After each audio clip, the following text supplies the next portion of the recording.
A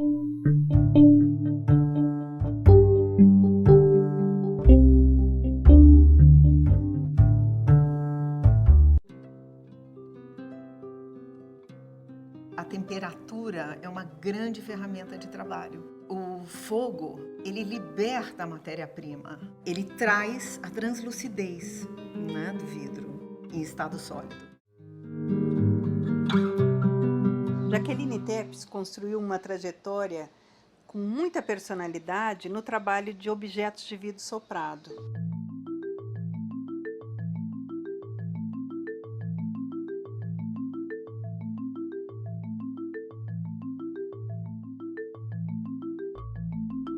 Muitas vezes na vidraria, apesar de eu desenvolver os protótipos com os vidreiros, eu interfiro, principalmente nas primeiras peças, que é a prototipagem.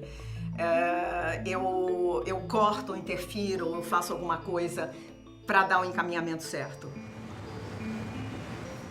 Eu adoro o chão de fábrica, eu começo o meu trabalho ali. Como é a produção?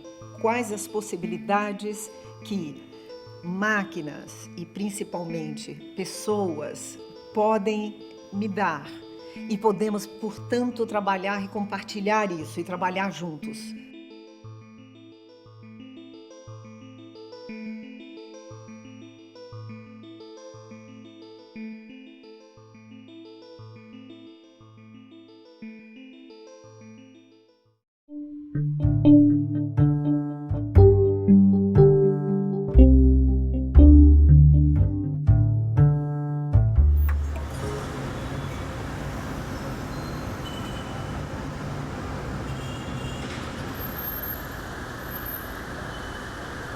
Eu vejo as cidades completamente tomadas por automóveis, completamente redesenhadas por conta do automóvel. Ele transformou as cidades em lugares inóspitos, ele é barulhento, ele é fedorento, ele é poluidor. O transporte ele é muito mais do que o veículo, ele é o sistema. Os sistemas estão errados. Toda a cadeia por trás daquilo, a gente tirar petróleo debaixo da terra, distribuir através dos postos de gasolina, botar num tanque de gasolina e gastar esse tanque inteiro em fumaça, engarrafado no trânsito, isso é uma tragédia na cadeia completa, de ponta a ponta. O design pode revolucionar, de certa forma, a mobilidade urbana. A gente desenhou um veículo há anos atrás, na verdade não é um veículo, é um sistema, eu chamei de TEX. Ele ocupa na rua o espaço da moto, mas ele cria por cima dos carros um corredor expresso de transporte público.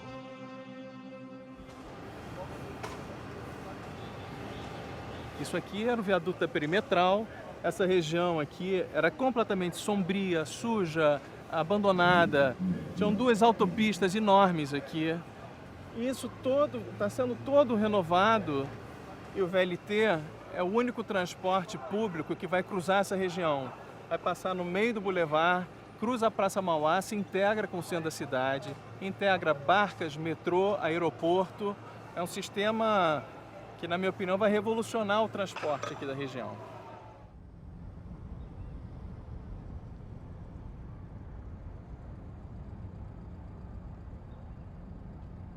Eu tenho feito mobiliário urbano em vários lugares, várias cidades, e é um projeto que me dá muito prazer, porque coloca o design em confronto direto com o público, com o grande público. Aqui na Praça Mauá, aqui no Porto, é uma experiência mais completa, porque faz parte de uma grande renovação urbana, muito maior até do que o próprio mobiliário. E nós aqui desenhamos os bancos, as lixeiras, os bicicletários e uma série de novas peças, os abrigos de ônibus, os MUPs, os relógios que aos poucos estão sendo instalados e já dá para perceber a mudança completa que essa renovação urbana está causando para a cidade.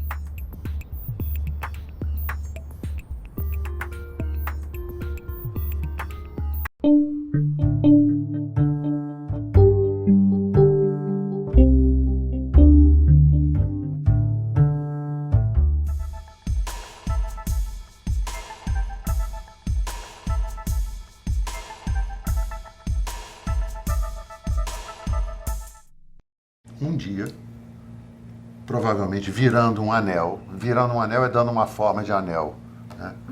Eu fui fazer isso aqui.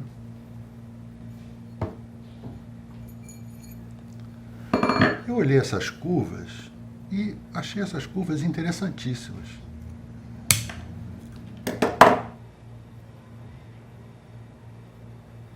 Olhei e disse, puxa, mas que forma linda. A gente olha, percorre ela o tempo todo. Vou fazer um brinco. E essa peça se tornou um brinco. Um dos meus brincos de maior sucesso, logo que eu comecei. Antônio Bernardo é um dos mais reconhecidos designers de joias em nosso país. Ele começou a atuar nos anos 1970, quando predominava as joias tradicionais, muito pesadas, não conectadas nem com o tempo, nem com o lugar em que eram feitas. Antônio se preocupou em fazer peças flexíveis, leves, usáveis, com movimento. A aparente simplicidade do design resulta de um profundo conhecimento dos materiais e técnicas da joalheria.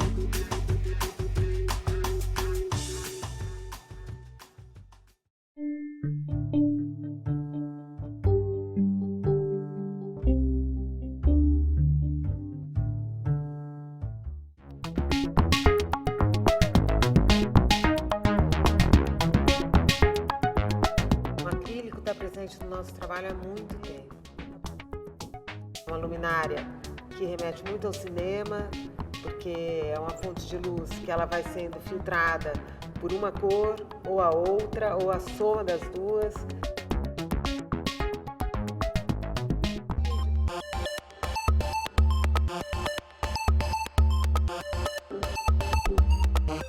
O campo você monta e fixa por baixo. Ok, amanhã você quer mudar, você facilmente desmonta essa fixação, reconfigura o layout e fixa de novo e ele fica ali parado. E eu acho que ele justamente deixa muito clara essa relação do design com a arquitetura. É um design que ele existe dentro do espaço e ele altera esse espaço.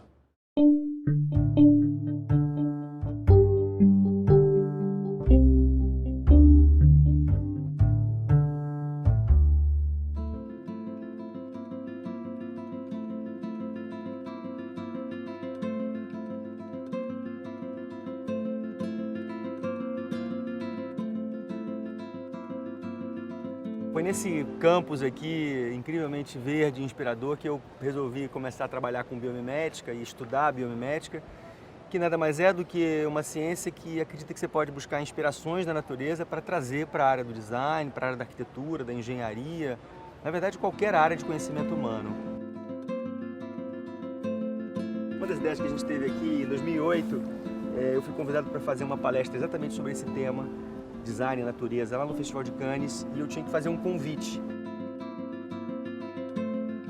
E a gente pegou folhas normais, como essa aqui, e gravamos a informação toda laser, ou seja, sem colocar nenhuma grama a mais de nenhuma outra coisa que não fosse a própria folha, ou seja, não tinha tinta.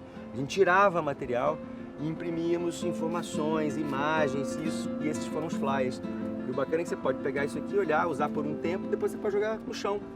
E a natureza vai reciclar exatamente como reciclaria uma folha normal, porque não tem nada além de folha ali. A gente tem que passar a entregar para o mundo o nosso olhar criativo, a nossa percepção de um mundo mais quente, mais caloroso, que envolve as pessoas, que tem uma energia que é contagiante.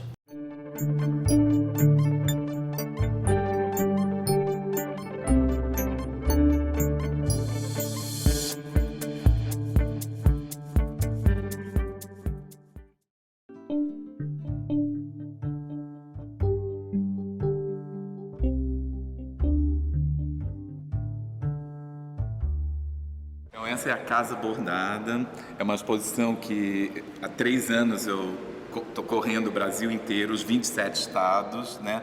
A gente está mostrando grupos de bordadeiras atuais que produzem, isso está sendo produzido no Brasil. E esses projetos todos você estava envolvido neles? Todos eu estou envolvido. Eu fui pessoalmente em todas essas comunidades, encomendei produtos para serem expostos aqui e produtos que já são do acervo delas, do cotidiano mesmo de cada um dos grupos que borda a sua história local.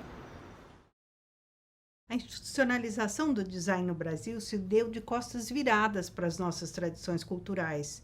Ao contrário dos países escandinavos ou da Itália, do Japão, em que o design nasce do artesanato, aqui houve uma ruptura, um antagonismo entre esses dois campos. Essa situação começa a mudar nos anos 1980 e um dos atores chaves nessa transformação é o Renato Ambroisi. Uma coisa que distingue o Renato dos demais é que ele está 100% envolvido em design artesanal.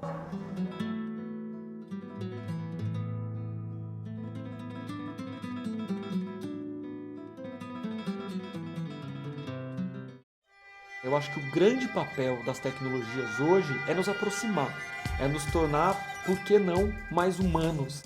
Por que não pensar que essas tecnologias podem resolver problemas e podem nos tornar uma sociedade melhor?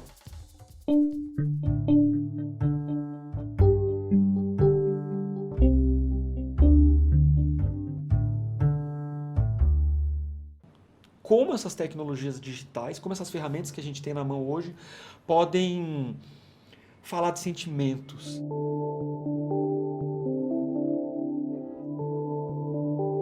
Quando a gente está emocionado, o corpo produz dados. Eu suo mais, minha voz fica trêmula, meu coração dispara. São dados que me interessam para construir objetos, espaços, arquiteturas. Eu acho que o que conecta muito os meus projetos, né, é a questão da memória. Eu diria que até talvez mais do que a questão do digital em si.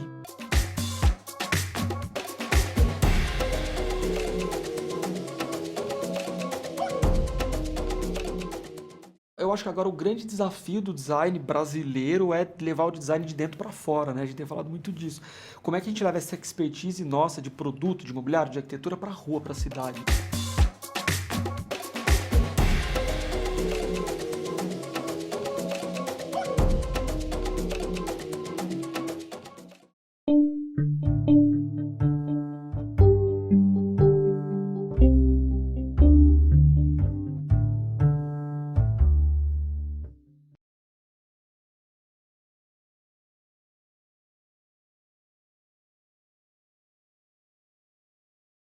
Eu acho que eu tenho mais de 4.000, assim, padrões, sabe? Com distorções, com xerox, com cor, sem cor, ampliado, reduzido, misturado.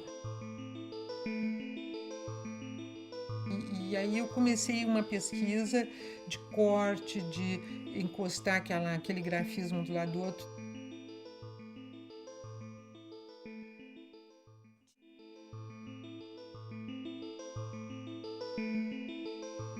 Esse carimbo, né?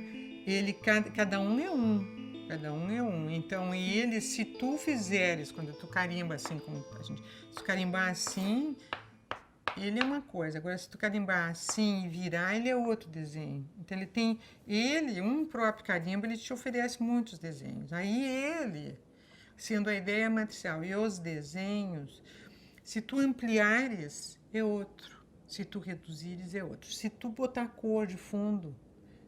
Então, por isso que eu te digo que é infinito as possibilidades de um ícone e os desdobramentos a partir dele, sabe?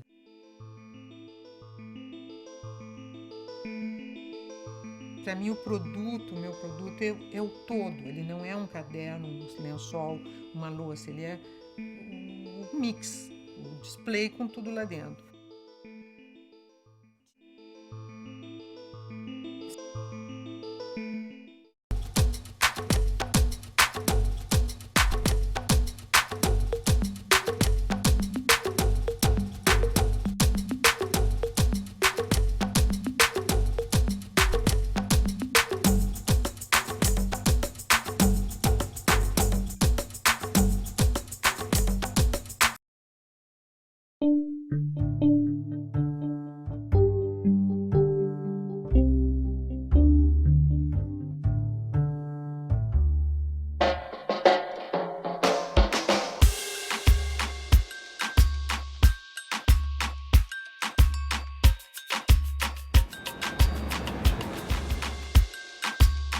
Rico Lins é um dos mais importantes designers gráficos brasileiros.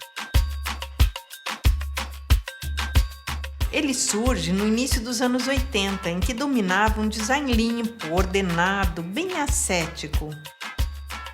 E foi um dos primeiros a trazer para o design gráfico a confusão das ruas, a traduzir visualmente esse mundo meio caótico em que a gente vive hoje.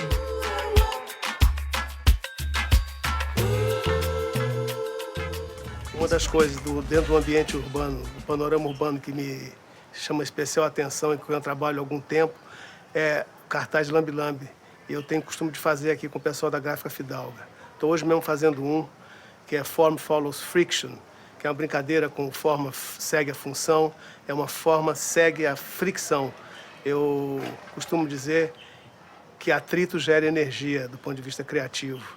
E eu acho que esse cartaz é um pouco para homenagear essa máxima.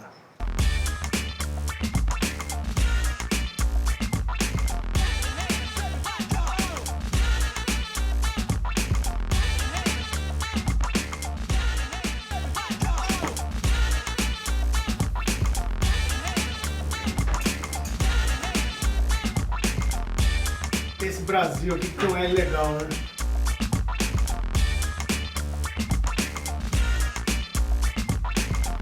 Essa linha tá feita, agora eu mostro. Agora a gente sobe aqui.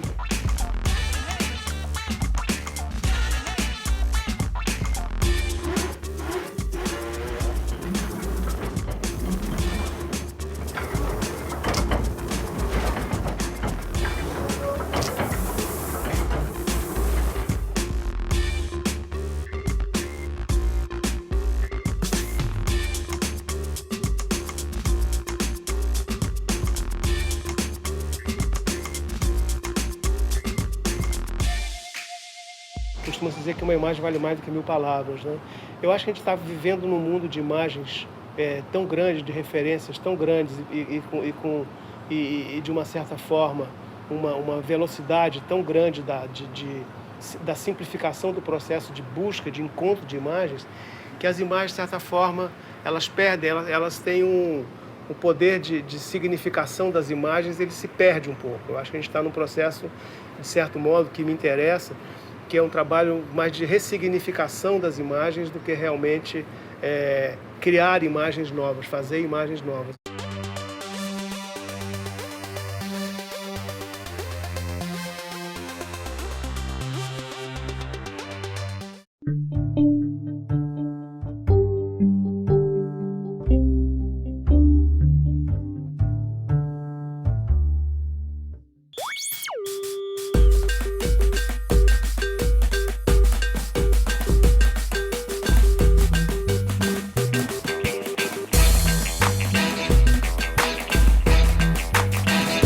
O melhor que a moda me traz é me levar para lugares e conhecer pessoas que pelas vias normais eu não iria. A matéria fina para a alma de qualquer design ou qualquer designer é a memória, né? Você se liberta através da memória. Podem te colocar numa cela de segurança máxima daquela dos Estados Unidos, né, de concreto, sem janela.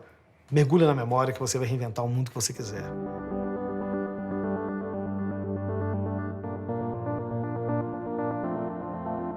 E aquele que não morou nunca em seus próprios abismos, nem andou em promiscuidade com seus fantasmas, não foi marcado. Não será exposto às fraquezas, ao desalento, ao poema e ao amor. Esse Manuel de Barros...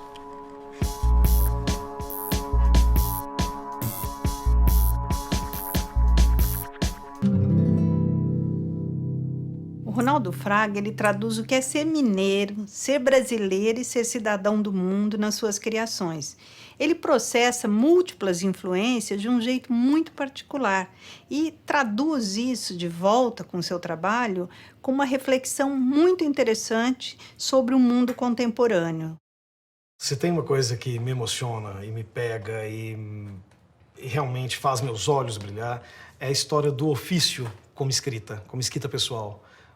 O ofício como a conexão de leitura com o tempo. E eu acho que, de certa forma, foi por esse caminho que eu entrei para a moda, mas que eu tenho certeza que se eu fizesse qualquer outra coisa, eu faria da mesma forma.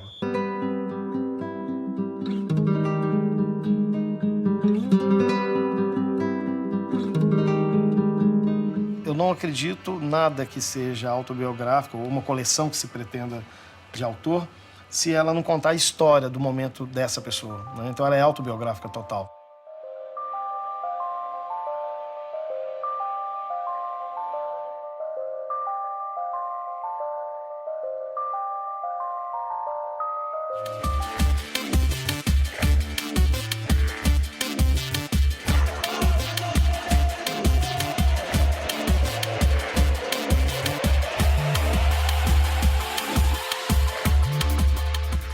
Eu penso na moda entendida como cultura.